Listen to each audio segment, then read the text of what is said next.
Well, folks, after an entire month of build-up, we have finally reached the conclusion to our look back at the best comics of 2019. Today, we will be finishing our countdown of the top 100 comics by looking at the top of the top and the cream of the crop, numbers 10 through 1. But before we get into number 10... Hi there! It's me, Aaron. That guy who was just saying words a moment ago. So, if you've been with us for a while, and especially with the top 100 comics of the year list, then you're probably expecting me to come in here right now and mention that there's something we forgot. Some big title that should have been high up on the top 100 comics of the year list that just completely skipped my mind until I was all done recording the video and I couldn't add it back in. Because that, for many years, was the running gag on this channel. Well, I'm excited to say that after 2 years in a row, there wasn't anything I forgot. That's right. I think at this point, after 2 years of not forgetting anything, it's safe to say that the curse is broken. Everything that I wanted to put into the top 100 comics of the year list was in the top 100 comics of the year list. However, I did want to come in here real quick and just talk about all these books in general, because I know that there's a lot of people out there who, when they see a book gets placed around the 90s or the 80s or somewhere low on this list, they think to themselves, oh, so you're saying it's fine, but it's not all that good. No, I want to come in here and clarify one last time. I think every single book that is in the top 100 comics of the year list isn't just good, it's great. There are that many good books out there. I didn't read just 100 comics this year, and I'm just ranking everything that I read. These are 100 comics that I actually looked at and thought were the best comics of the year. And I'll be totally honest with you guys, there's almost 30 other books that I thought deserved to be in the top 100 and actually kind of hurt me to not be able to place them in here. Which brings me back to our Patreon. I mentioned that back in January we did an exclusive video just for the patrons where I actually constructed this list and put it together. Well, in February we're going to do kind of a behind the scenes video about the top 100 comics of the year list, in which I go down, do sort of a director commentary, talk about why a book got placed, where it ended up getting placed, where it might have originally been placed on this list before I decided to move it around. But we're also going to go over all the other nominees that were considered for this list but didn't get to crack the top 100. Because honestly, I do just kind of want to talk about them. So if you want to check that out, sign up for our Patreon. Just $1 a month gets you every single Patreon video. So there you go. Thanks, everybody. I want to say that I just appreciate everybody who has watched every single one of these videos, stuck with us all month long. And without further ado, let's get into number 10. Number 10, Assassin Nation.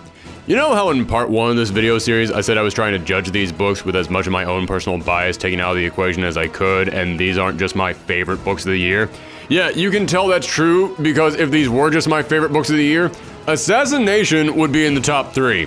When I finished reading this book, all I could think was, I need to run out and find someone to talk to about this book right now. I need to shove a copy of this into someone's hands.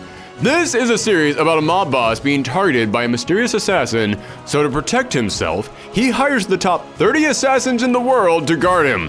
What makes this book so special is that every single one of these characters we get introduced to are each very distinct, and some of them only get a few panels to show off their personality, but in that time, you automatically know exactly what type of character they are. This is some of the most impressive character work I've ever seen in a comic, and introduced me to many brand new favorite characters who I want to see return. And what makes it even better is that, yeah, this is a room full of assassins going up against other assassins. Not everyone is going to survive. With every single issue, more and more of this cast gets killed off, and many times it was characters I thought, oh, well, they're safe. Of course they're going to stick around. Only to learn, no one is safe in this book. Erica Henderson and Kyle Starks are a dream team on this book, and they went on to create easily the best comedy series of the year. I probably should have clarified from the beginning, this was a comedy series.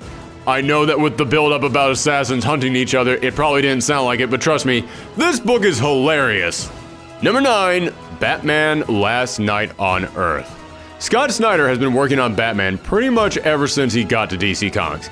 He was even working on this character before the New 52 began, and that feels like forever ago. In many ways, his time on this character helped to define the past decade of DC Comics.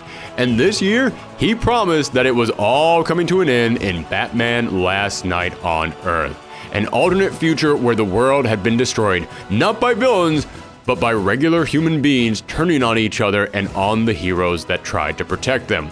In this future, a clone of Batman wakes up and has to travel the country to return to Gotham and stop Omega, a mysterious villain attempting to take over this wasteland and rule it with an iron fist. It is wild for me to think about how many storylines Snyder had been setting up all throughout his time on Batman over the course of multiple titles, and how many of them actually paid off in this series. But what really impressed me most about this book is that Snyder always felt to me like someone with a foot in two doors. On one hand, he does great, edgy, dark stories. But on the other hand, many of his ideas seem fitting for the brighter, happier Silver Age style of comics. But Last Night on Earth found that perfect balance between both of his strengths that really felt like it was what he was always destined to write. And speaking of Scott Snyder at DC Comics, at number 8, Justice League. I have to start number 8 off with a confession. Last year, Justice League was on our Best Comics of the Year list because, as I said, I try and judge these books objectively. I try and look around at what everyone else is saying about these books, and I knew that a lot of people out there were enjoying this series, and I could certainly understand why. But it just wasn't doing it for me. Personally speaking, I wasn't really feeling Scott Snyder's Justice League series when it began. But this year, Snyder revealed where everything was going. He took the story up to the next level, and the level after that. He got imaginative in ways that some of the best DC Comics can only hope to be, and you know something? I was completely sold on. This was the year that all my doubts were put to rest, and I saw that he had been crafting one of the best Justice League and Lex Luthor stories I had ever read. I love this new interpretation of Luthor, where he's someone who encourages the worst parts of man to come out. The imagination behind Perpetua and the multiverse is stunning, and it has treated me to so many amazing moments this year, including one of my favorite Superman moments I've ever read. Number 7, Thor. Although, I will admit, this one is something of a cheat because I believe that if a writer worked on multiple books this year that were all meant to be part of the same story, then I consider them all to be one thing. So while the title that you're seeing down there might be Thor, it's actually Thor, War of the Realms, and King Thor. In other words, this spot goes to the conclusion to the 7-year-long run Jason Aaron had on the God of Thunder. With that long of a storyline that examines so many different sides of this character, from his relationship to his father, to the burden of his future, to the question of what it meant to be worthy, this finale had a lot to tie together. And it did it. It did all of that and more. I honestly believe the finale to King Thor, the final issue Aaron wrote on this character, will go down as one of the most emotional farewells a writer has ever had on a series. I know that because of the very nature of comics, these characters will always have series, they'll always have new stories. It's impossible to ever put a big finale onto a character's journey. But after I read that final issue of King Thor, all I could think is, yeah, but maybe we should, because I can never imagine us having a better send-off to Thor than what we got right here. Number 6, East of West. Technically, there is one more issue of East of West left to come out, but for all intents and purposes, the series concluded this year as Death had to face the other 3 Horsemen of the Apocalypse for the life of his son, and the armies of Mao and the Confederacy collided.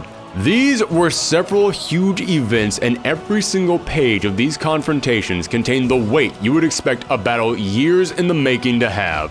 Jonathan Hickman does many things well, but one thing I don't feel like he gets enough praise for is he is a writer who knows exactly how to set up an epic confrontation between 2 opposing forces and make that moment a success. And this year in East of West, he did that multiple times. In fact, he did so well, we had a final confrontation between Death and the Horsemen in the present, and we also got a flashback of the last time they fought, and each of these confrontations were equally mind-blowing, despite the fact that they happened just a few issues apart. But that's not all thanks to Hickman and his expert level pacing. It's also because Nick Nagato knows how to make a struggle feel intense on every level, where each expression, each stare, each shot feels like it is hitting you right in the gut. Number 5, No One Left to Fight. No One Left to Fight pitches itself as being like Dragon Ball if after the big climactic battle there's no other great evil, and the heroes now have to figure out what to do with the rest of their lives. Now, I'll say when I went into this book, I had a few ideas of where it could go, but deep character study and dissection of action-adventure tropes was not one of them. And yet, that's the book I got, and I could not have been happier with it. I want to make it clear, this book might pitch itself as being a salute to Dragon Ball, but you don't need to know anything about that series or be familiar with it in any way to understand this book and get the full experience from it. Because what this book is really a celebration of is character and story archetypes, of those long-running foundations that we all collectively know from the adventures and heroic stories that we've read and watched all throughout our lives. And it essentially breaks them all down with one long look inside the mind of our protagonist Vale. This book isn't about someone saving the world, it's about the person who saved the world, but doesn't feel like he deserves the praise he gets for it. Who wants to settle down and stop wandering the earth, but can't because something keeps calling to him. This is an amazing idea for a series, and the duo of Aubrey Saracen and Figo Osio have created something truly special with it. Number 4, Dial H for Hero. I can honestly say I don't know if I've ever read a book with such a unique idea that was executed quite this well. Now, don't get me wrong, Dial H for Hero is not a new idea for DC. This is a long-running premise over at DC Comics. The idea of a kid gaining the ability to transform into any hero that they can think of has been a fun recurring idea at the company for decades. But I've never seen that story put in the hands of creators who understood the untapped potential of it quite like this latest installment. This book almost feels like if a brilliant indie filmmaker with 1,000 original ideas was suddenly given a budget for their next film the size of Endgame. In this book, you don't just have a wonderful duo in our new protagonist, or a fun idea with the villain, which those two things in and of themselves would be more than enough to make this an entertaining read.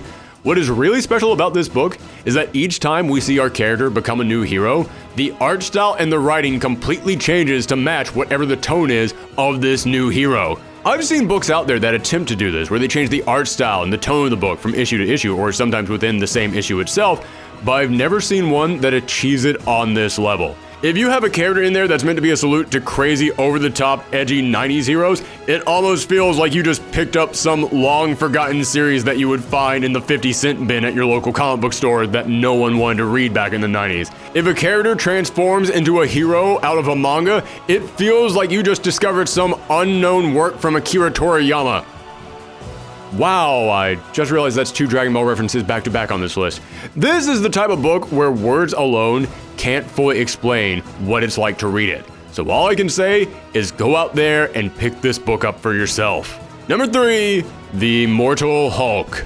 Last year when Al Ewing came onto the Hulk series and decided he was going to take the book back to its roots, I, as a big horror fan, was intrigued. And I have to say, what he put out there in the first year was pretty impressive. It reminded me of what Alan Moore did for Swamp Thing when he completely reimagined that character into a way that changed him forever. But what I didn't understand last year was how much further Ewing was going to take this book. I mean, when at the end of 2018, we had the Hulk in hell facing an evil that dwells at the bottom of all things, how exactly do you get bigger than that? And yet, in 2019, Ewing took the Hulk on a journey where this became one of the few books this year that when I started binge reading the trades, I did not stop until I was all the way caught up. Seeing what would happen next was addicting, and I've always applauded Ewing for being a writer who knows the ins and outs of Marvel's continuity and lore like the back of his hand, and this year on Hulk, he showed why having such an arsenal of knowledge is a good thing as he twisted so many elements of the Hulk's past and the history of the Marvel Universe to create a book that left me speechless at times. I honestly don't know how 2020 could top what we got this year, but I can't wait to see them try. Number 2, Gideon Falls. I just went on a long stretch about how Immortal Hulk was doing an amazing job creating a long-running horror series that delved into hell. So what can I say about Gideon Falls other than it somehow does that exact thing, only slightly better. I swear to you, I'm not putting these two so high up on the list just because I like horror comics. I'm doing it because both of them were legitimately that good this year. With Gideon Falls, there had been a mystery about this strange supernatural building called the Black Barn, and this year, we finally started to unravel its secrets. And I can honestly say, I don't think I've ever seen a mystery reveal so well paced. Every single issue gave me just enough information to keep me hooked, and whenever I got to the last page, I just thought, no, you come back here and you tell me more information right now. This is too good to wait on. I have never been so glad to be a binge reader who waits until the end of the year to read certain titles all at once, because the cliffhangers of this mystery deepening were so good, I don't know how I would have been able to last a whole month in between issues.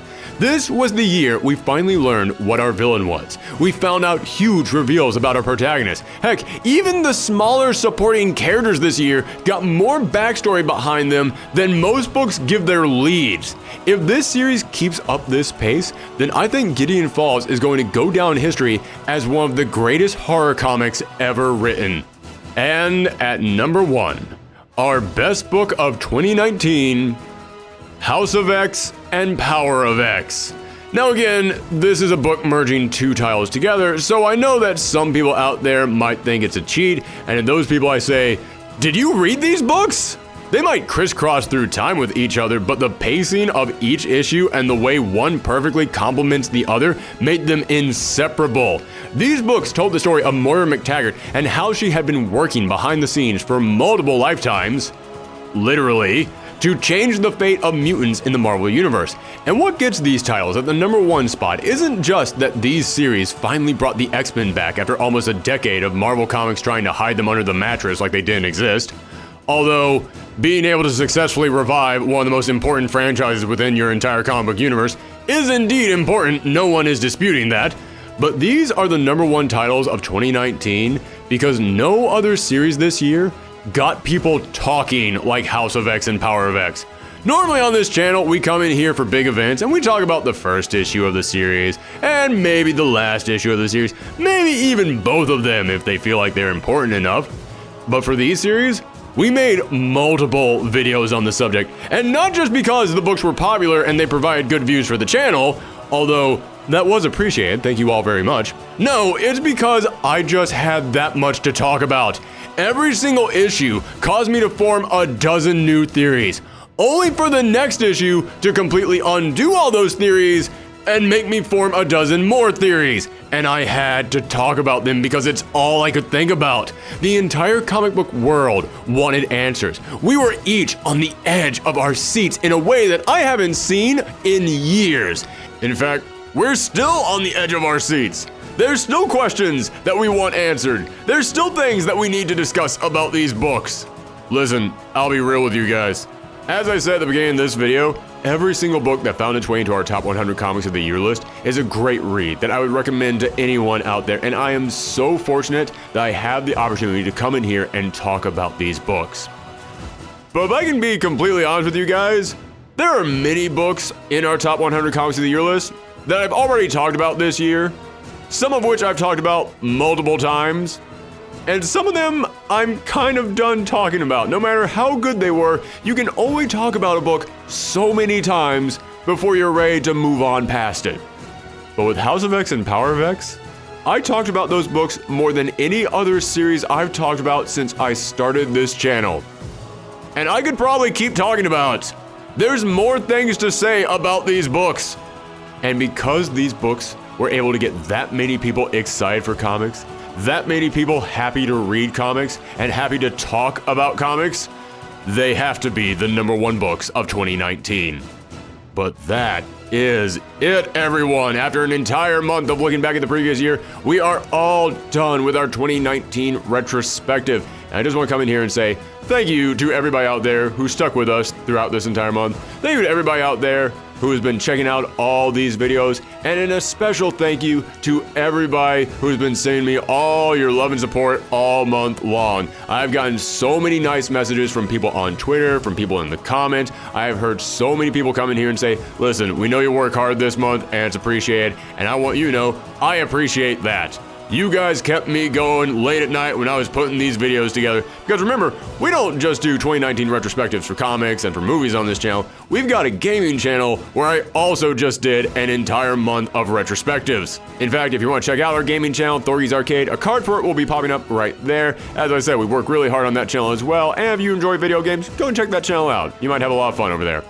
And I also want to give one last final shout out to all the patrons who donate money to this channel every single month. As I said, it cost a lot to read this many books, and you guys really helped out with that.